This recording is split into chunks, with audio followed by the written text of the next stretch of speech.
going back to the recording, and then Adam, I'll turn it over to you if you got any questions. Going back to the recording that you had, right? Because I think the call was, Rahm Emmanuel said, here's 4 names, pick one of them. This is who Obama wants. What do you want? And I think at the top of the list was what? Jesse Jackson Jr., because when a sitting senator goes and becomes a president, the current governor is able to appoint somebody in that seat, and a lot of times that's a leverage point, right? Historically, this is not the first. You're not the first person that went through this. This happens regularly, and there's some kind of leverage and negotiation. Sometimes it's political, sometimes it's campaign support, sometimes it's an endorsement, sometimes it's a lot of different things that you read about. But the recording goes, I got this thing, and it's golden, right? Your fucking word. golden. Yeah. Fucking golden. And I'm not giving it up for nothing. I'm not going to do it. There's a life after that if I do it, right? You guys are telling me to sit here for 2 years as a governor and do nothing? Everyone is passing me by, give it up for nothing? And then, he says, who's passing you by and doing, who's doing this? And you said everybody, right? He wanted Jesse Jackson, and then at the end you said only 13% of you think I'm doing a good job. And then Rahm says, I want Jesse. And anyways, the problem is, how do we take some of my financial pressure off of me? That was the one statement that you made. Right. How do we take some of the financial?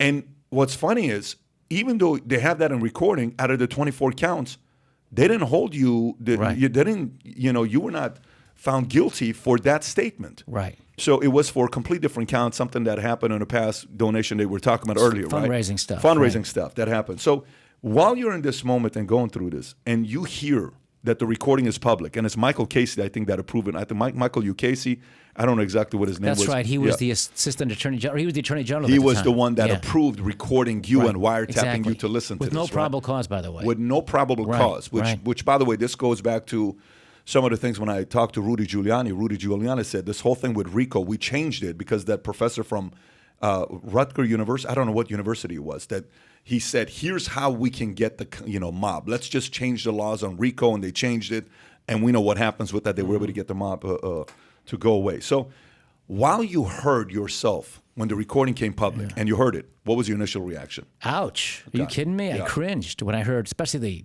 F word. I was flinging it around. By the way, Rahm Emmanuel says it way more than I do. He's on the tapes all over the place. Of course, you can't play him. But and that's no justification. That's not an indictment against him either. It's just, sometimes we talk locker room among the guys. There were no women on those calls when I was using that word. But real quick, that was a career day call. In other words, we spent 2 hours on that call. You couldn't play, they wouldn't let us play any of that tape other than what they played, that snippet where I'm venting. Because part of the discussion was, do I just not be governor anymore? Because the FBI had gone out and ruined my wife's real estate business by going to all of her customers and clients, and everybody was afraid to do any business with her.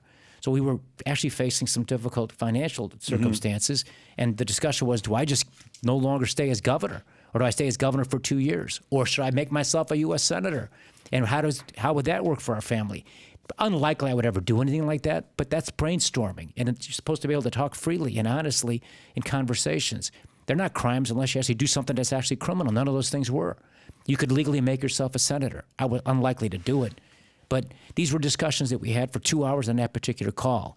And I was angry, too, because I knew these feds were on my ass. Yeah. I knew it. And I was fearful that they were going to do everything they could to get me because they had such a big investment in getting me. The irony is it's those very conversations where I'm super careful I don't do anything wrong that they twist and take out of context and make these things sound worse than they are.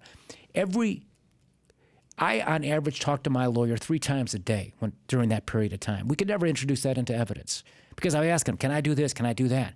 How do you do a deal like this? Because everybody was coming to me with different ideas, creative ideas, on what you might want to do with the Senate seat.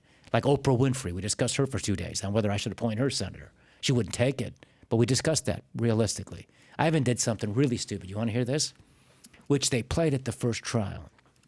We can swear here, right? Yes. All right. And this is stupid, and it's childish. I'm on the phone, a bunch of guys on the phone. We're talking about, I'd like ideally to appoint a black person to the United States Senate because Obama's the only black person. He's leaving. There'll be 100 senators that we don't replace him with somebody who's African-American. No black people in the United States Senate in the age of Obama.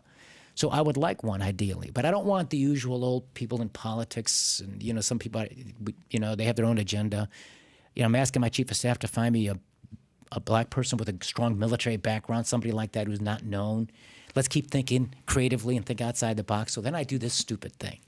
I say, hey, Quinlan, he's my lawyer. Hey, Quinlan, what's the law again about residency to be a senator? How long do you got to live in Illinois? He says, you got to live in Illinois for 1 day.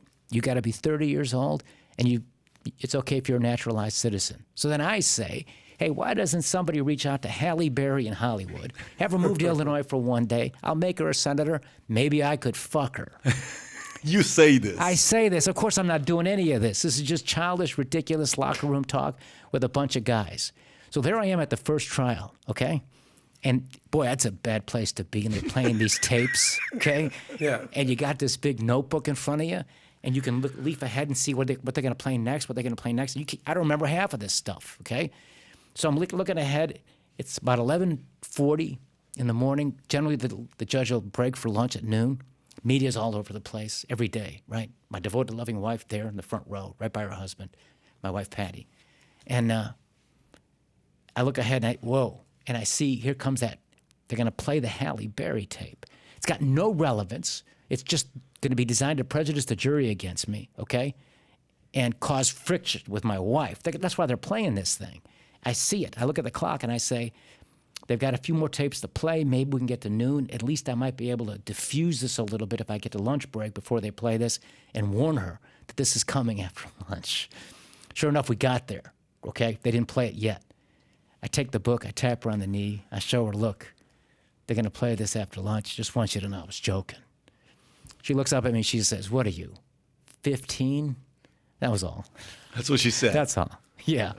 Ain't nothing wrong with Halle. She's a Halle trooper, Berry, by the way. She is a trooper. She's unbelievable. Yeah. Yeah. No, Halle Berry's beautiful. But of course, that was never going to happen. But you see, when they play that stuff out of context, and that's all that's there, and then they start telling the public that these things are somehow illegal, you're fucked. So if you enjoyed this little short segment from the podcast that we did, here's another short segment to watch. Or if you want to see the entire podcast, click over here. Take care, everybody. Bye-bye.